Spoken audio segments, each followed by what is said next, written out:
こんにちは皆さん、ジャスティレチベット This Week へようこそ。こちらはチベットテレビのテンジン・ラクフェルと申します。チベット、ダライラマ法王、そして CGA に関する1週間のニュースをお送りします。では皆さん、まずヘッドラインを見ていきましょう。ダライラマ法王は危機的な時代に平和に貢献できるのは私たち一人一人であると語りました。ダライラマ法王と CGA はアメリカ合衆国上院議員ボブ・ドール氏を追悼しました。ペンバースリン出席大臣はインド北部への公式訪問を終えました。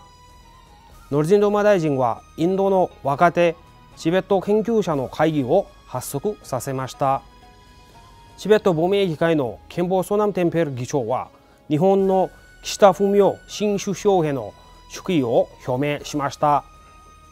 チベット事務所ジャネーブは国連マイノリティフォーラムでチベット問題を提起しました。台湾でチベット仏教の根本的哲学と倫理に関する会議が開催されました。EU とアメリカ合衆国の首脳会談で中国における人権侵害について議論しました。ダライラマ法王のノーベル平和賞受賞記念日に NBA のエネスカンタ・フリーダム選手よりビデオメッセージが寄せられました。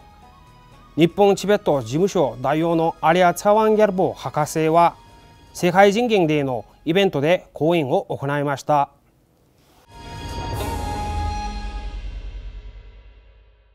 ダライラマ法王は12月8日水曜日、心と生命研究所の主催では危機の時代に希望、勇気、思いやりを受け入れるというテーマで対談を行いました。ダライラマ法王はアメリカ合衆国内のさまざまな大学で活躍する科学者や教授との1時間に及ぶ対談の中ではパンデミックや地球温暖化の危機などの困難な時代においても一人一人が世界平和に貢献できる可能性を持っていると述べました。長年にわたりアメリカ合衆国上院議長を務め元大統領候補であったボブ・ドール上院議員の訃報を受け、訃報と CGA は夫人であるエリザベス・ドール上院議員に深い哀悼の意を表しました。ダライラマ法王は故ドール上院議員が自助努力が難しい人々やチベット人のように自由と文化を守るために奮闘している人々を心から気づいたことを回想しました。またペンバーズリン出席大臣とチベット亡命議会議長のケンポ・ソナム・テンフェル氏は故上院議員がたびたびダライラマ法王と面会してたことを思い出し、彼の死はチベット人にとっての損失であると語りました。ペンバーズリン出席大臣は北部インドのデラドンとヒマーチャルプラデシュのチベット人居住地への初めての公式訪問を終えました。この2週間、出席大臣はニューデリーで関係者と会談した後、デラドンに移動し、ウトラカン州の長官や副長官と会談したほか、デラドンのチベット人居住地事務所の管理下にあるさまざまな居住地のチベット人たちとも会いました。大臣は12月7日火曜日、ダラムサラ本部に戻る前にヒマーチャルプラデシュの盆教チベット人居住地ソーランを訪問しました。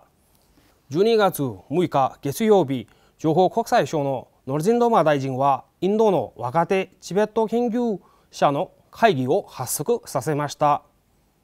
ノルジンドマ大臣は開会式の特別講演ではインドの地政学におけるヒマラヤ地域の重要性を強調し、研究者たちはチベットを含むヒマラヤ地域にもっと注目すべきだと述べました。この4日間のオンライン会議は CGA のシンクタンクであるチベット政策研究所が主催したものです。Who think that our approach to the study and analysis of Himalayan region should be different. They believe that the complexity of the Himalayan region makes it necessary for us to look at Himalayan region not only through the lens of the international relations, theorizations of state and security, but we should also look at it through an interdisciplinary approach that focuses on state actors and interconnectedness between the geography, culture, and ecology of the Himalayan region. チベット亡命議会のケンボー・ソナムテンペル議長は、全世界のチベット人と第17回チベット亡命議会を代表して、日本の岸田文雄新首相への祝意を表明しました。また、中谷氏が日本の国際人権問題担当補佐官に任命されたことについても感謝と期待の意を述べました。チベット事務局ジャネーブの国連チベット事務局担当者カルデン・ソモ氏は、国連マイノリティフォーラムにおいてチベットにおけるチベット人の状況について述べました。チベット人は社会的にも構造的にもまた人口も変化と負担を強いられていること、チベットの歴史、文化、伝統に関する知識を得る機会、またこういう機会がないことなどを訴えました。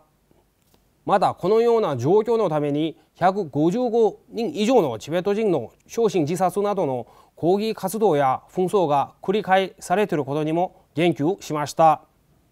この国連フォーラムでは、チベット事務局ジャネーブは中国に対してチベット人の歴史的、社会的、文化的ルーツを尊重し、チベット人の根本的な不満に対処するよう求めました。12月4日土曜日、台湾の現状大学でチベット仏教の根本的な哲学と倫理に関する初めての会議が開催されました。この会議の中で、同大学が新たにチベット仏教センターを設立することが発表されました。台湾チベット事務所のバワ・ケルサン・ギャルツェン代表は、今回の会議の開催目的を語るとともに、同大学の学長、新しいチベット仏教研究センターの所長、副所長、事務局長らに挨拶しました。会議の参加者は300人を超えました。今回の会議は、現状大学仏教文化部と台北チベット事務所の共同開催となりました。EU とアメリカ合衆国は首脳会談の共同宣言においては、チベットを含む中国における断続的な人権侵害や虐待、組織的な弾圧などを取り上げました。また国際法に違反する行為や欧州連合とアメリカ合衆が共有する価値観や利益に反する行為など、双方が懸念する中国の行為リストが増えていることにも議論しました。12月2日木曜日、ワシントン DC で行われた対談の中では、アメリカ合衆国を代表してウェンディ・ルーツ・シャーマン国務副長官が EU を代表して対外活動庁のステファニー・サニーの事務総長が出席しました。 NBA のスター選手であるエナスカンタ・フリーダム氏は、ダライ・ラマ保護のノーベル平和賞受賞32周年を記念してビデオメッセージを寄せました。彼はダライ・ラマ保護から受けたインスピレーションによって真実のために立ち上がり、罪のない人々のために声を上げていくと表明して、保護のリーダーシップのもと、チベットが自由を獲得できると信じていると述べました。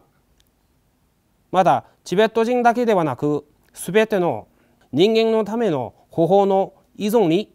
感謝していると述べました。On the 32nd Nobel Peace Prize conferment anniversary, I want to say thank you so much, Your Holiness. You give so much hope and motivation to fight for what's right and fight for and also standing up for innocent people out there and to be the voice of all those innocent people out there who don't have a voice. You know, you are changing the world and you are making a huge impact in our world, and I hope I get to meet you one day. 12月11日土曜日、日本チベット事務所代表のアリア・サワンゲルボー博士は、世界人権デーを記念してアジアと世界の人権尊重を呼びかけるトークやピースマーチに参加しました。このイベントはアジアの人権を尊重してくださいピースマーチ実行委員会が主催して東京ウォメンズプラザで行われました。有谷大王はこのイベントで講演する機会を与えてくれた主催者に感謝の意を表し、73年前に国連で世界人権宣言が制定され、多くの国が賛同し署名したことを述べ、この宣言に署名した中国がチベットをはじめとする占領地域でいかに人権を侵害してきたかを説明しました。どの国でも人権侵害はその国に固有の問題として扱われるべきではなく、グローバルな問題として捉えられるべきです。私たちは一堂に会してそれぞれの国の人権侵害にスポットを当てたことは、国際社会に情報を提供し、独裁制限を非難するための大きな一歩ですと語りました。また有谷大王はチベット侵略中国共産党批判の残虐行為という本の日本語版の出版を発表して、この本は中国共産党がチベットで行った100件の主要な残虐待行為と犯罪を証明するものであると紹介しました。トークイベントの後、ピースマーチが行われ、東トルキスタン、南モンゴル、香港、台湾、ミャンマー、カンボジアと SFT ジャパンや中国の民主化運動グループのメンバーが、中国が各地で人権や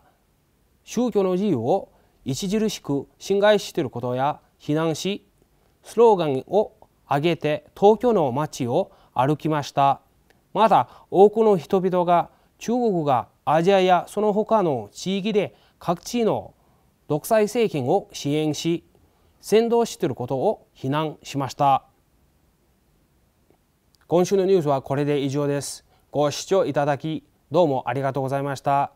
今週も皆さんにとって良い1週間でありますように。はい。